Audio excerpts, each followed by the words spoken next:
Talk WMS. Hi, everybody. I'm Bob Bowman, Editor-in-Chief of SupplyChainBrain. Welcome to this presentation highlighting the 2025 Gartner Magic Quadrant findings and market analysis for warehouse management systems, presented by Made4Net. Quick reminder, there will be an audience question and answer session at the end of this presentation. Audience members are encouraged to submit their questions at any time during the presentation by clicking on that Q&A icon at the bottom of your screen. So Gartner has long been recognized as a leading expert in the supply chain technology marketplace. Today, we're going to discuss two recently published Gartner reports: the Magic Quadrant for Warehouse Management Systems and the companion report, the Critical Capabilities for Warehouse Management Systems. Analyzing the data in both reports is important for WMS buyers because together you get a more complete picture. The Magic Quadrant highlights the vendors, whereas the Critical Capabilities report provides a deep dive into the actual capabilities of the WMS solutions across a range of warehouse complexities. So Gartner published the 2025 Gartner Magic Quadrant for Warehouse Management Systems on May 2nd. It evaluated more than 80 WMS providers, but only 17 met the documented inclusion criteria and were ultimately recognized. 3 providers were dropped from last year, and no new vendors have been added. So a few things stand out. Let's run through them. Today's WMS buyers are looking for solutions that can do much more than manage inventory and fulfill orders. As labor shortages persist, organizations are also turning to automation to fill the gaps and need WMS solutions that can seamlessly integrate with a wide range of automation technologies. Buyers are placing greater emphasis on usability, adaptability, and flexibility to ensure systems can evolve with business needs. And finally, many of the vendors are continuing to build out new use cases for various forms of AI, artificial intelligence, notably most recently generative AI, Gen AI, and Vision AI. So with that, I want to introduce our speakers for today. Greg Utter is Senior Managing Director with Alpine Supply Chain Solutions. Greg has more than 30 years of experience driving value through innovative warehouse and fulfillment solutions. He has deep expertise in WMS, labor management, supply chain planning, and analytics, with a proven track record of delivering results for Fortune 500 companies across diverse industries. Howard Turner is Director of Supply Chain Systems at St. Onge. He has more than 25 years of experience designing, optimizing, and implementing warehouse and distribution solutions for leading global brands. At St. Onge, Howard leads complex supply chain execution system software selection and implementation projects. And Amit Levy is Executive Vice President of Sales and Strategy at Made4Net, a global leader in supply chain execution and warehouse management systems. With over 20 years of experience in logistics technology, Amit offers deep insights into evolving fulfillment models, automation, and data-driven decision-making. Welcome, all of you. Great to have you all here. Thank you very much for being here. Welcome, audience, as well. With that, I'd like to begin the panel discussion portion of this presentation by posing a number of questions to our distinguished panel, starting with this one. So Gartner points out that there is near functional parity for basic core WMS functions among the WMS funders vendors. What should WMS buyers be paying attention to in their evaluation process? Greg, let me start with you. Well, thanks. Yeah, if you wanted to look at the top right, for instance, of the Gartner Magic Quadrant, I would say that all those vendors can do all the basic blocking and tackling. What you really want to look for when you're evaluating it is defining what your company's unique requirements are.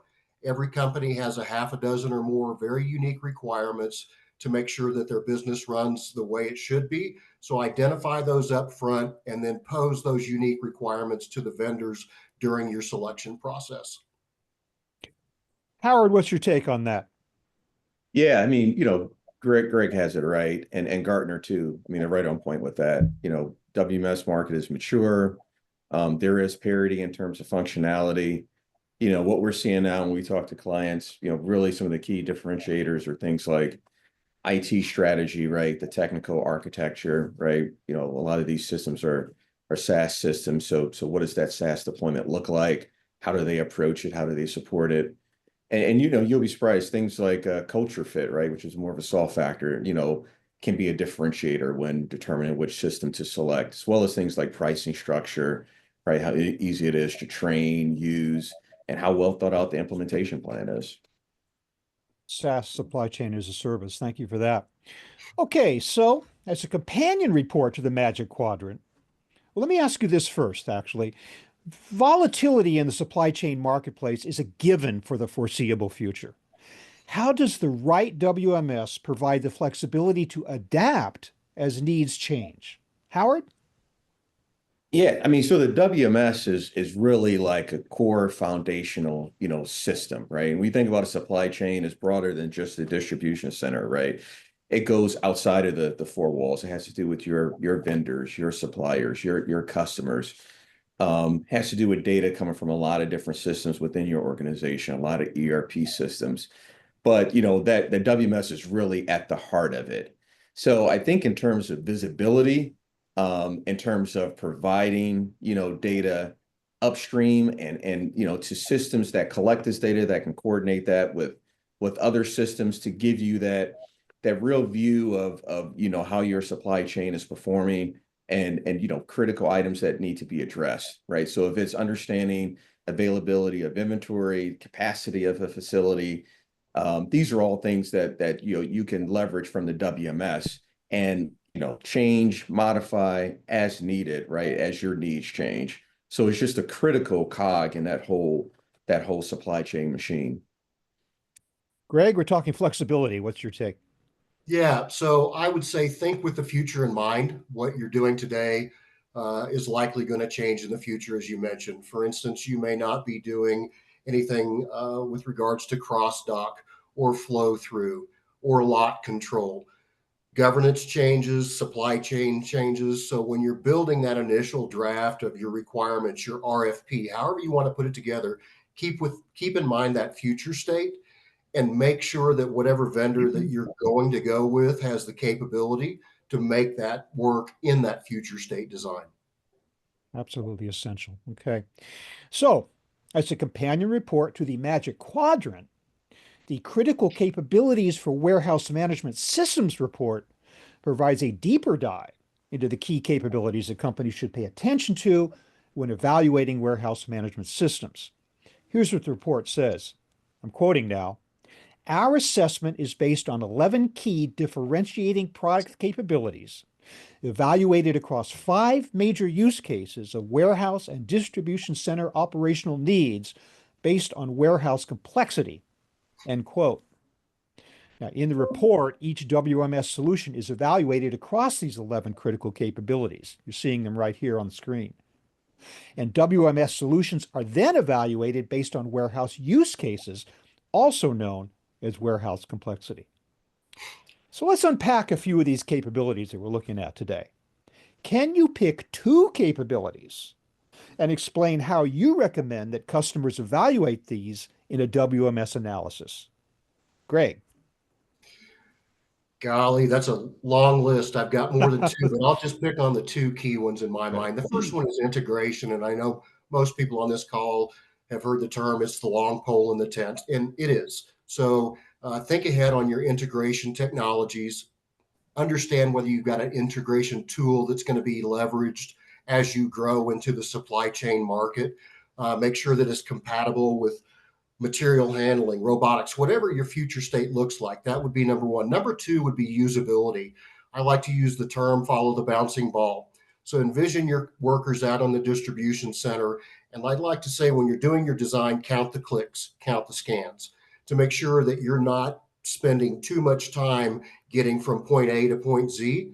So spend the time to make sure that it's configured correctly and you're not clicking too much and you're not scanning too much. Howard, Yeah. pick 2 for us, would you? Pick two. Okay. Well, I hate to give you the consultant answer, but it depends, right? Um, It depends. and that's the truth. I mean, if you're talking about, a facility that's deploying like some type of goods to person solution, right? It's heavy into e-com or something like, then material handling integration is going to be a critical capability. But I know you're forcing me to pick two. So the two, I'm going to pick are, functionality, core functionality, I believe was up there. Can't overstate that. We like to guide our clients through a process of listing out their functionality and identifying what's critical, what's, business critical, what's must have versus what's nice to have. So it's really just going back and making sure as you're defining those, as Greg stated perfectly, those future state requirements, you're making sure, right, this system you're evaluating on how well it can hit those critical pieces, things that are core, to your business. So that'll be one. I think another one that's can be sometime overlooked, especially, because this ties into change management. It's just ease of use, right? It's the system intuitive, right? Do I need to sit and memorize a whole set of very specific functions, or is it something that I can pick up and learn, and grasp similar to the way you can pick up an iPhone, right? And immediately understand the interface and how to use it. So I think that's important when it comes to training, when it comes to onboarding, when it comes to effectiveness of the solution. It's just, that ease of use, I think, is a critical capability as well. Over to you, Meet. Two capabilities. Yeah, you're making this hard because I'm going to choose Sorry. one of the two is going to be just echoing what Greg and Howard said, and that is simplicity and usability. In my opinion, customers are, and this is experience that I see with most of our customers. They're looking for simplicity, ease of use within the operation when they use the system, right? This pertains to, like Greg said, fewer clicks, easy navigation, minimizing data entry into the system. That all leads into a time to value. Remember, people on the floor, all they want to do is be efficient, get those orders out. So ease of use is key. The second one is a little bit different from what my colleague said, and that is adaptability and scalability. I think the ability to pivot quickly is no longer an option. That's mandatory. Whether it's responding to new customers' requirements, onboarding automation, simply just using labor constraints. Customers want a WMS that can be flexible. Systems that are built today on adaptability platforms, with low-code configuration tools, which is something that's becoming more often, templated workflows allow customers who basically use those systems to make changes without waiting too long for developing, without being dependent on the vendor. This is especially important in today's dynamic supply chain landscape. I think that all, again, leads back to faster time and lower cost to value. So those would be my two picks. Okay, but let's stick on this subject of flexibility and agility, and particularly configurability. Now, the constant change in the supply chain, with all this happening, we do recognize the importance of being able to pivot to changing needs quickly, and you guys are making that point really well today. But can we talk more about how this configurability of systems pertains to these critical capabilities? Amit, maybe you could just expand on that just a little more. Sure, I think that's a really great point, right? Especially in today's environment, you need speed, flexibility, scalability. That's everything. When customers evaluate implementation and integration tools, they really look for how to use these capabilities to, again, I repeat myself, reduce time to value and long-term total cost of ownership, because that's really what matters when you put in a system like this. So my first point would be speed and simplicity of the implementation. Implementation tools such as configuration wizards, package workflows, pre-built integration templates, those are pretty critical. They allow customers to get up and running faster, especially in a multi-site rollout. This is particularly important when businesses that can't afford long ramp-up times and operational disruptions. Gartner's called out that the implementation have historically been time-consuming and expensive. So, embedded tools that are streamlining these processes are a major differentiator for vendors. The second one is flexibility that pertains to integration. Customers increasingly operate in a hybrid environment with multiple automation vendors, ERP systems, e-commerce platform, and any third-party application. Those are systems that the WMS needs to connect to, right? To integrate to. So connector-based integration capabilities that are supported by APIs is a true value in those instances, as well as health check tools that basically allow them to plug in those system into their ecosystem within the organization without building custom development. Right. The third one that I would address is ongoing support and upgradability. This is not just about initial go live. We're talking about customers that live with those systems for many years to come. So customers need to measure the value of how easy it is to maintain those upgrades and of the system along the year, right, in the long term. Tools that support version control, configuration, rollouts of multiple sites in the future, and obviously testing. These are all valuable assets that help customers in the long run. I think just to summarize, and I know this was a long answer, ultimately customers see implementation and integration tools not just as a technical feature, but as a strategic enabler. Okay. They're what allows the benefit and the overall ROI. Okay, well, let's hear from Greg on this issue of configurability. What more do you have to say about that to us, Greg? Sure. So very common. The good news is it's highly configurable. The bad news is it's highly configurable. So you have to really keep an eye on what the real unique requirements are for your business, and it will change from business to business. So just keep that in mind. Stay laser focused on what is going to make your business run. And then I'd like to talk about the 3 W's: WMS, WES, and WCS. And I've seen the convergence of those 3 acronyms into one toolbox from a lot of vendors.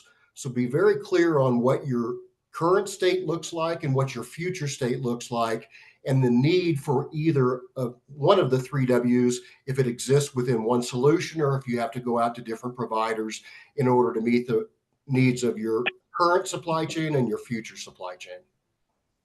Warehouse Execution System, WES, Warehouse Control System, WCS. Thank you for that. And isn't it interesting how, to an outsider in this world, every warehouse looks the same? How little they know about the need for the individual capabilities of each facility. Okay, so in the Critical Capabilities Report, Gartner evaluates the key capabilities across 5 major use cases based on warehouse complexity. Let's go through these 5 levels really quickly. Level 1, very basic WMS and inventory management functions.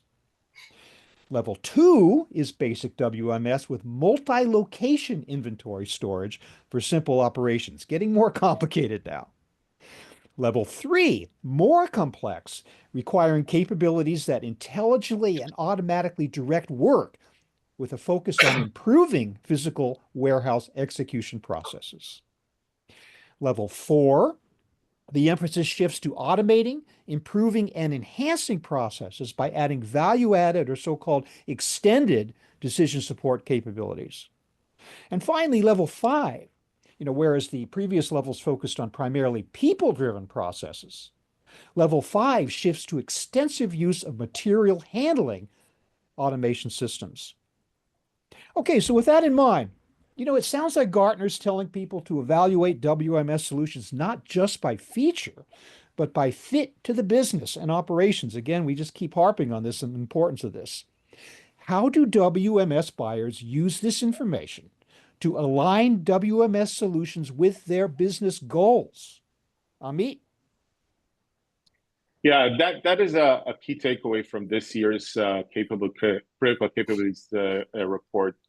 Gartner is clearly signaling, Bob, that WMS buyers should move beyond feature checklist and instead focus on how well the solution fits their business model, right? Operational complexity and future growth.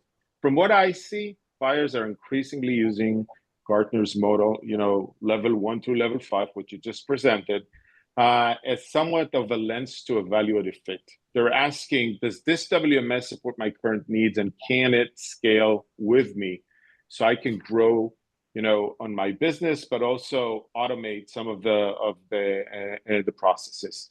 What's powerful about the critical capabilities framework is that it helps buyers map their priorities to the right capabilities. So as an example, level 2 or level 3 operation might prioritize adaptability and usability, looking for a system that's easy to configure, quickly to deploy. But then on the flip side, level 4 or 5 operation with high automation and multi-site orchestration will focus more on integration to robotics support and advanced analytics. So, most of the vendors today cover the basic features of core WMS, and some of them even cover advanced and extended features, right? I think most of them do. Ultimately, it's about the strategic alignment. The best WMS isn't the one that has the most feature. It's the one that helps you execute the strategy with confidence. That's how I would look at it. Yeah. Howard, aligning with business goals. Talk about that. Yeah, I think I'm still seeing, what you guys have touched upon, when we deal with our clients. I think, in my opinion, at least, buyers still predominantly view this information, the Gartner reports, the Magic Quadrant reports, as a ranking. And we do counsel, right, that really to view it as a fit to business, requirements, operational needs, rather than a ranking. So it's not just whoever's in the, top right-hand quadrant is automatically the best WMS, right? I think that's the wrong way to look at it. All these vendors that are on that list, all these systems that are on the list are, some of the best out there and capable. And I think there's a use case, for each of them. And it's just evaluating, right, the system against, your needs, some of those soft factors I talked about previously, right? And using that to determine, what you need. You can look at a level 3 system, which covers, right, the way Gartner defines a level 3 system, right? All of your, warehouse, operational needs, as you mentioned, managing labor as opposed to managing systems. Well, that may be the perfect fit for an organization. And they may have systems they've just invested to support other areas, outside of that, kind of, core WMS space, like a transportation management system, or maybe they have a limited amount of automation and just invested in a control system. So, they may not even need some of the capabilities that you see in a level 4 and 5 system. So it's not just because, these systems check the boxes, it automatically, this is the one that should go into your operation. I think it's more of a comprehensive view, of what you need versus what the systems offer, and using that to make your determination, as opposed to looking at this report as just a ranking. Okay, well, let's take a closer look at warehouse complexity. Now, I think a lot of people would automatically equate size of the warehouse to overall warehouse complexity. But we can see in this diagram that warehouse size is just one of 10 components in determining your overall complexity. Gartner, of course, does a nice job of categorizing warehouses by complexity and matching that to the capabilities in a WMS that they should prioritize. But do customers truly understand their own warehouse complexity? Amit? No, I think they don't. So, no disrespect to Gartner. I think the whole definition of level 1 through level 5 is just a bit confusing. Because to your point, Bob, a lot of customers just don't really understand, what it means. They don't go into the details. They don't read those specific description or clarification on what the complexity level is, and then they interpret it based on the size of their warehouse. In other words, if it's a level 1, then that means I have a small warehouse, and if it's a level 5, then it means that I have a huge warehouse. That's not the case. The misalignment really happens because warehouse complexity is just not about size or SKU count. It's about things like, process variability, order mix, labor dynamics, and sometimes even the degree of automation, which takes us to the, higher level of complexity. So I think this is an area where consultants and experts like Greg and Howard are there to educate and coach these customers and make them understand what the complexity level basically means. Most of the customers that we see in the WMS as WMS vendors typically fall somewhere between the L2, the level 2 to the level 4. I think the majority of the warehouses out there that we see are there. It's really an exception where those 1 and 5 are in the market, but they exist. The complexity level is super important because you're choosing the vendor that best fits to your needs based on that complexity, and that's kind of what Gartner is trying to do here. So, they're taking the matrix of those capabilities and what we saw before on those 11 capabilities that you presented on the screen. They look at the complexity level and they see, where do they fit. They don't always have the ability to understand and analyze the level of complexity of the warehouse. And as a result, customers choose the wrong WMS. To summarize again, I believe that talking to experts that are in this space and have the experience can coach them, can guide them to the right solutions. That's the right approach. Greg, do you agree that customers don't really have a complete grasp on this dynamic? Yep, I agree, and we see it all the time. And I think customers will look at the Gartner Magic Quadrant and just assume that if it lives in the top right, it's a good fit for them. When in fact it may be a good fit, but they could go with somebody that is not in that top right, maybe at a cost savings that meets or exceeds their current and future requirements. And then keep in mind also, as that level of complexity gets higher, we'll just call it a level 5, and material handling equipment is part of your infrastructure that's making a lot of decisions, less reliant on the WMS and more reliant on the WCS, the warehouse control systems. So just keeping those things in mind as that complexity arises. And again, size doesn't matter. I was in a 1.5 million square foot distribution center a few weeks ago, and it was a pallets in, pallets out. A month ago, I was in a 50,000 square foot pharmaceutical facility, highly complex, meaning they had a lot of material handling. They have to capture all these different lot control numbers to meet FDA requirements. So size doesn't matter. Most don't understand the 1 through 5. It's up to us as a consultant in the back of a rafting guide, telling them when to paddle right, when to paddle left, so they make it through the rapids unscathed. Pick the right one for the business. Thanks for driving that point home. Interesting to note, though, that Made4Net's Warehouse Expert is the only WMS to maintain a score above 3.0 across all 5 warehouse use cases. So why is consistent performance across varied environments such a strong selling point in today's market? Amit? Yeah, Bob, it's a good point. So, first of all, I think, WMS is a strategic and pretty big investment, right? For any organization that the distribution is the core and the heart of their business. So selecting a WMS or buying a WMS is not like buying a car every few years and then looking to change it to a new model. Customers want a solution that will be there for the long run. My experience is that it's a minimum of 10 or more years of a runway, and you want a solution that can grow with you. You want a solution that can adapt to your ever-changing operations. So that is why this is a great observation, and it really gets down to the heart of what makes Made4Net system stand out.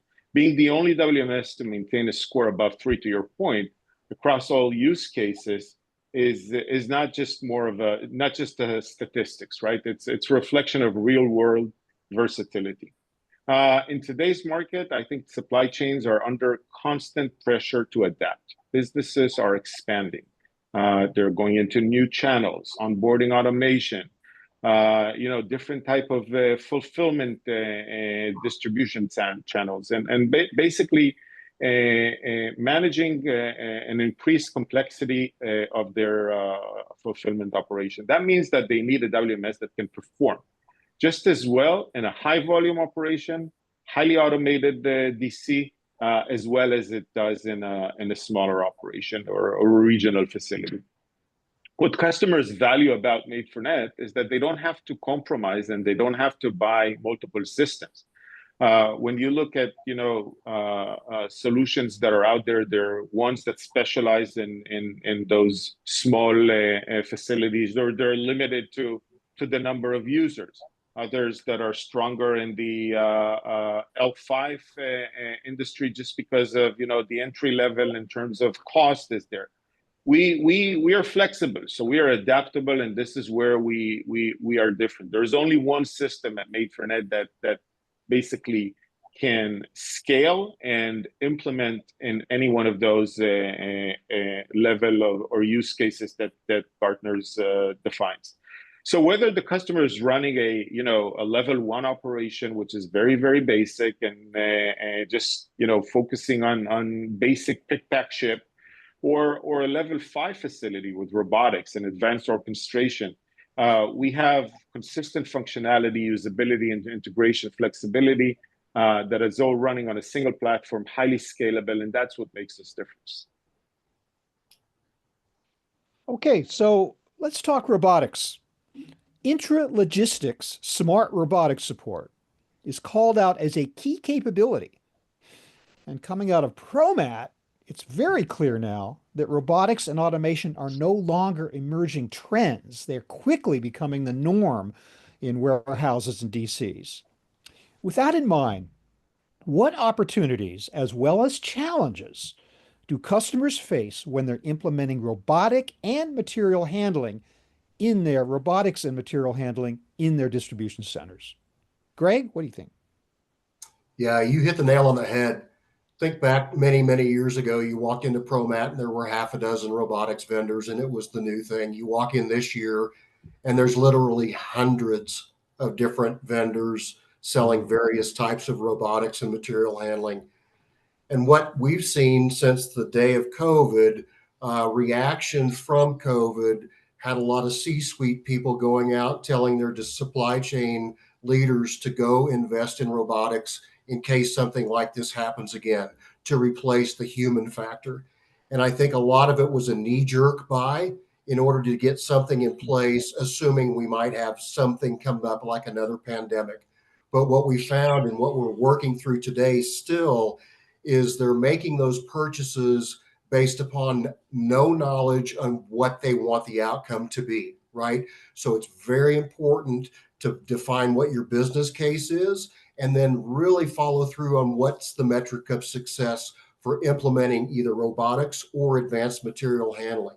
If it's simply to replace the human factor, or if in fact you're going to get more distribution throughput, increase productivity, and make your supply chain smoother. Robots are the epitome of the shiny thing, aren't they? They're just so dazzling and so exciting. Yep. Really got to think of this stuff. Howard, opportunities and challenges when it comes to robotics and material handling. What do you have to say on that? Well, I mean, yeah, Bob, I mean, integration always is going to be a key challenge. We're talking about, you have a warehouse management system. We talked about a warehouse execution system or a control system, right? We talked about how these systems can overlap in terms of functionality. So clearly defining swim lanes where, each system will operate, which functionality they will provide, and how they communicate with each other, I think is key. But, even to expand on that when it comes to robotics and, like some of the points that Greg just raised, when I started doing this a long time ago, right, when we looked at warehouse automation, we often tried to justify it by, maybe a space savings or a labor savings. And that has just been upended, right, by COVID, that, growth in e-commerce orders. So, now what we counsel our clients is to look at when they're looking at robotics, it's just to understand it's not a magic elixir. And if you walk around ProMat, it in a lot of cases is being pushed that way, right, to solve all your problems. But really focus in on use cases, right? And by use cases, I mean, where does it make sense, in your operation? And as Greg mentioned, what are you trying to achieve? So if it is, because it's not a solution, right? It's a tool, right? If it's a e-commerce operation and you're trying to effectively pick those single line orders or 2-line orders, and you're looking at a goods to person solution, it's the goods to person process that's really the solution, and the robotics enables that. So our recommendation is focus in on use cases. If you're just dipping your toe in automation, maybe start out very limited, very defined. Don't go invest in a whole fleet of autonomous mobile robots, the AMRs, day one. Let's, get a few in place. Let's work through all our integration issues. Let's understand how these systems are going to work together. And then let's validate that we're getting the expected results, right? And now we can do a broader rollout, and we also have a better idea of how the integration should work. Not to mention the future is not necessarily an across the board presence of lights out warehouses where no people are there at all.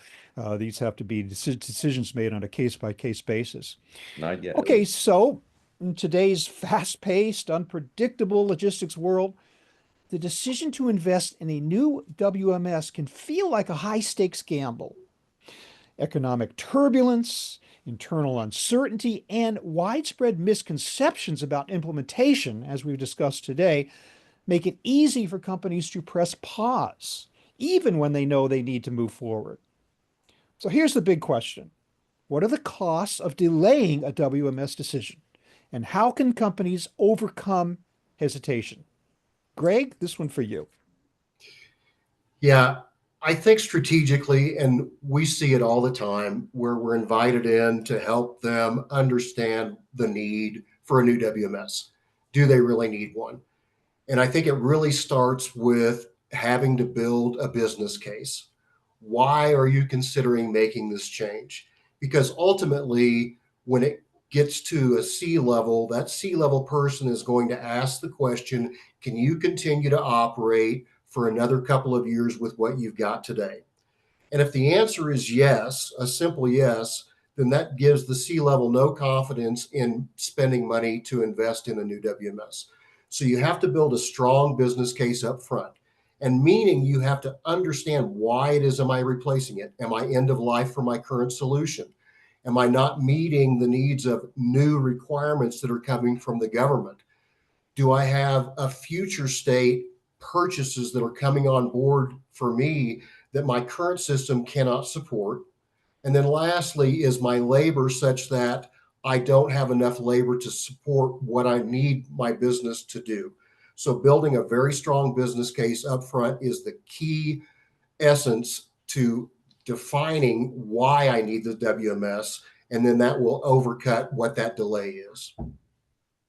But often doing nothing can be a bad decision. I mean, you Of at course, least have to undertake this kind of evaluation rather than just sit on your hands and say we can't afford it right now. So very good point. but it's Thank you for that. still amazing how many haven't thought about building the business case. It's just a knee jerk. I need a new WMS just because I Yeah. think I need one. Yeah. I mean, for all the fact that you consultants are always harping on this, it's just people need to listen, as opposed to, again, walking the aisles of ProMat and saying, oh, that's a really nice looking robot. I think I'll put that in my warehouse. So Yep. great. Yep. Good point to keep emphasizing. Okay, so at this point, I would like to bring the audience in to our audience question and answer portion of our presentation. I've asked and continue to ask audience members to submit their questions by clicking on that Q&A icon at the bottom of your screen, and we will get to as many of your questions as we can, time permitting. Let me start with this one. What is the most effective way to build a strong business case for WMS investment? Here again, picking up on what we talked about, especially for stakeholders who are focused on cost and return on investment. Who wants to go? I'll take that one. So Okay. I'll break it down into four key areas. The first one would be identify your pain, understand what it is that you need to fix that's not working well for you, and then define what the key metrics of success for by implementing something that takes away those pains. And then you have to understand what your strategic goals are, right? What am I going to have to meet or exceed in order to have met my business requirements? And then lastly, have something in place for risk mitigation. What happens if something doesn't go right, if the stars don't align? Because we all know there is a happy path and then there's a non-happy path. Most often, the non-happy path is what occurs initially during, for instance, an implementation. So those four key areas, I think, is what should be focused on. Okay, this questioner is asking, can a company with multiple warehouses that have mixed complexity levels, for instance, so maybe level 2 and level 4 warehouses as part of the same operation, can they use a single WMS platform effectively? I can take that, Bob. Okay. Yeah. So first of all, we see organizations that have different type of facilities with different level of complexity, right? So you could have a main distribution center that you would consider a level 3, a high level 3, or a level 4, and then you have additional satellite storage facilities that you would definitely define as a level 2. Uh, the question is, what are the processes within those facilities, and the level of effort you want to put into this. This is where it comes down to, looking at a single WMS that you could implement in both of those level of complexity. So, if you can have a system that is easy enough to configure and can fit it into that level 2, at the same time that same system could be configured to handle different type of workflows, different type of processes in that more complex operation, because that's what you would typically see. That would be a win for you. That would be a win for you because of the inter process between those warehouses, but also from your resources and your workflows, the data.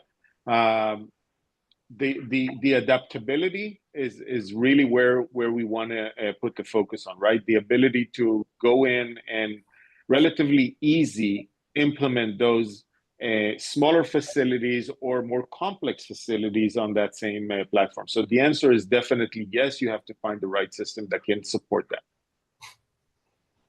Okay. Questioner, this is a good one. What are the biggest pitfalls during WMS selection and implementation that could derail ROI, and how do you avoid them? Apparently, this questioner thinks that these implementations don't always go completely smoothly as planned. I don't know what they're thinking, but given the case, if reality does intrude, who would like to address that one? Bob, I'll take that one. Okay. You're right. These are rare occurrences, right, where an implementation does not go exactly according to plan. But in the few times that I've seen this occur, right, there are, I mean, there are several reasons, right, but there are a couple that I see repeated, and I'm sure Greg and Amit may have, some other examples, but from my perspective, it's over designing a system, right? So losing sight of your core functionality needs. This is attempting to try to solve every, corner case, that situation that occurred back in 2002 that, really shut you down for a while. You never want that to occur again. So this is looking at incorporating functionality to manage operations outside of the four walls. Why would a WMS ever be doing that? So it's really over designing a system would be one. I think another one is a lack of a well-rounded project team, right? So, when you're attacking this, just remember a WMS has a lot of tentacles, right? It reaches a lot of different parts of an organization. So bringing in a cross-functional team, this is not just an IT project and not just an operations project, but you want, finance involved. You want other areas of your business involved and having a seat at the table and having a say so, because there's a lot you could be missed, as a WMS enables a lot of what they do as well. Next one would be poor design, like your design session, your design workshop. It normally occurs at the very beginning of a project, of an implementation.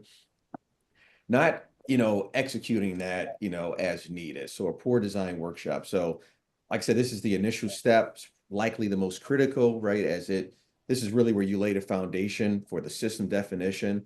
So not having a well thought out workshop, exactly what you want the system to do, how it should work, and validating the vendor, how they're going to design a solution, is another area. And the last one that comes to mind would just be setting unrealistic goals, right? Of course it's going to fail if you set unrealistic goals. If you expect 100% productivity on day one, it's going to fail. I mean, experience tells us that, you're going to be less productive, initially right after go live, right? Before you kind of start to quickly ramp up and realize all those expected productivity gains. So properly setting goals would be that's the last one that comes to mind for me. I'm going to add one thing to that, and I think we see this all the time. Have your client build out a very detailed RACI matrix, and that's responsible, accountable, consulted, and informed. And they're going to find out very quickly that they probably don't have enough people to fill all those seats for the requirements that are going to be needed. So build that RACI out so they understand the time commitments and the level of commitment, and that goes hand in hand with what Howard was saying. Howard's mention of the need for a team is also important because isn't it vital that you bring in like the workers on the warehouse floor as early as possible because you have the change management issue about bringing in a new system. The people who are actually going to be interacting with the system on the floor kind of have to be brought in early so as to assuage any concerns they might have about how it's going to affect their job and their tasks. Don't they have to be kind of in the picture pretty quickly? Yeah, for sure. Yeah, 100%. absolutely. I can tell you numerous examples where, we've taken a look at operations. We've dealt with, the folks on the floor. They have, they'll describe their operations, and we go and we parrot that back to leadership, and there's a total disconnect. Like, yeah, I didn't realize we've been doing that. And in fact, right outside that door out of this conference room in the warehouse, they've been doing it like that for the last couple of years. But leadership had no idea. So absolutely, soon you can get them involved to get an accurate picture of what your requirements truly are, the better. Great. Thanks for that. Okay, so the questioner says for companies not yet investing fully in robotics, what should we look for in a WMS to future-proof for eventual automation? I'll take that one, Bob. So it's a great question, and I actually extend the question to not only robotics, but any type of automation, right? So we need to remember that when you're putting in automation and robotics into a distribution center, into a warehouse, it usually encompasses just one specific area. It's each solution focuses on one area, one part of the distribution. So the important part here is to look at the overall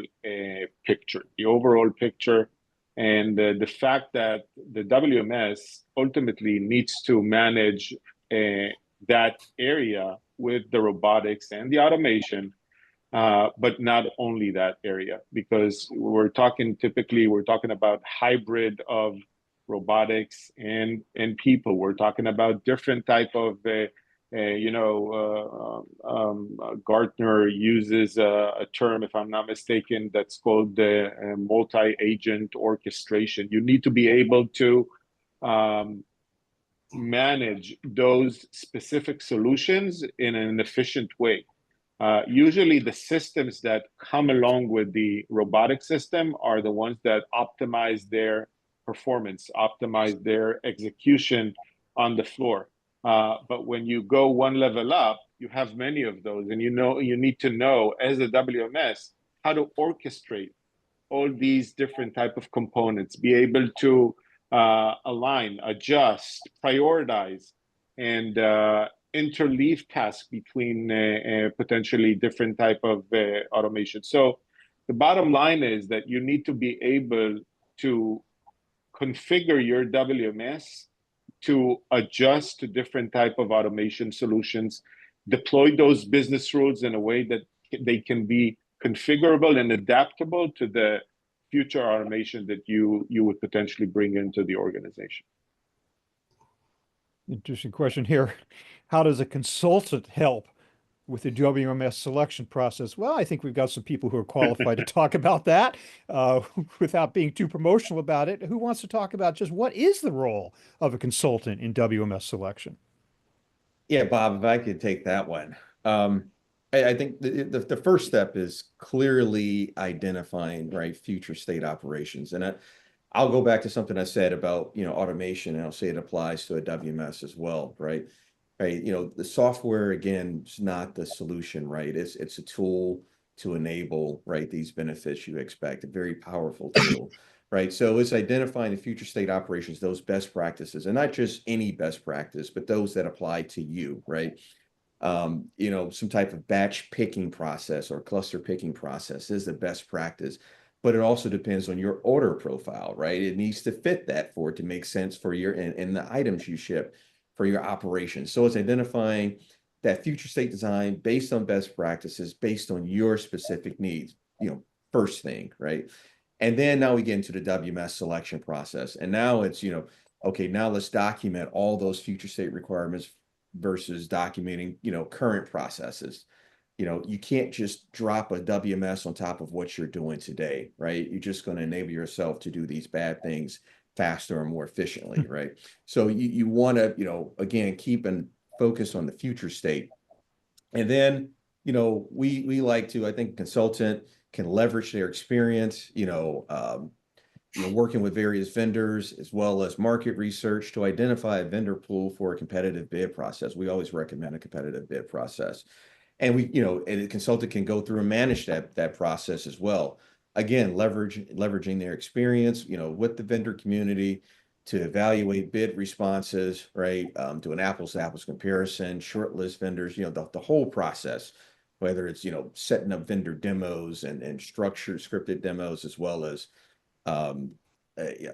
supporting and managing the process to go visit reference sites, right? I think what you really gain, if I can just put it in a nutshell, from a consultant, from an experienced consultant that has done this, is not rocket science, right?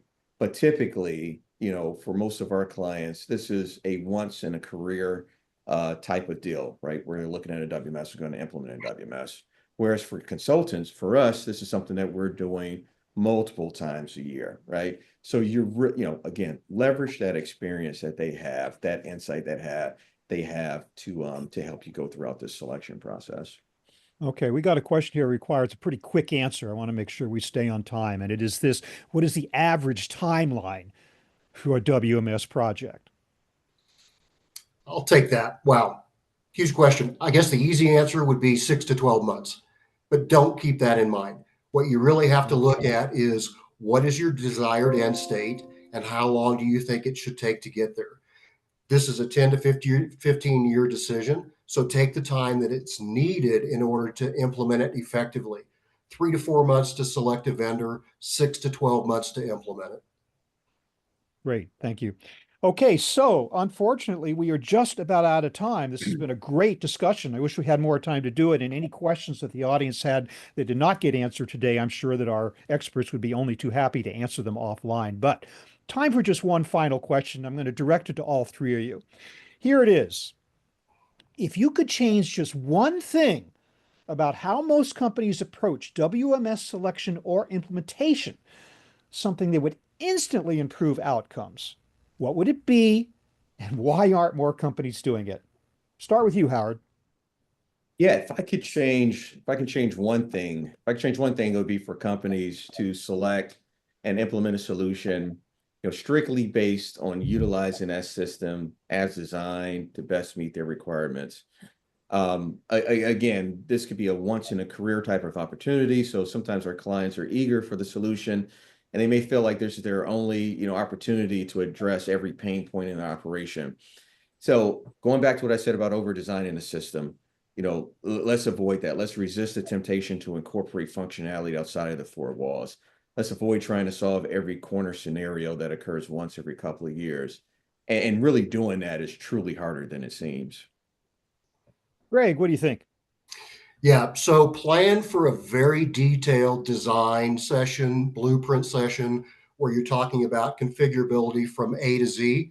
And anything that comes out of that that deviates from the base solution needs to be documented, an ROI put behind it, and approval from governance at the highest level within the company before you ask the vendor to change the solution. Amit, last word to you. Yeah, I'd love for customers to come more prepared to the selection process and knowing what their pain points are. Focus on achieving those goals as part of their selection process. Customers, as you talk to vendors, make sure that you identify how those systems can adapt to address not only your current specific needs, but also to support your future growth and expansion. Well, guys, this has been a great presentation, just really informative and educational, great wisdom on implementation and execution of WMS systems now and in the future. Thank you so much for that. Audience, thank you also for your participation, sitting in, and your great questions. Here's something for you. You can download your copy of what we're talking about here, the Gartner Magic Quadrant for Warehouse Management Systems, and schedule a personal consultation with Made4More experts to review the critical capabilities for WMS report and learn how it applies to your unique operation. There's a couple of QR codes you can take a shot of right now, or if you don't have time in these final few seconds, don't worry about it. This will be provided to all attendees of this presentation when it's over, which unfortunately is right now. Thanks again, guys, everybody, audience, speakers. Have a great day. Thank Thank you. you.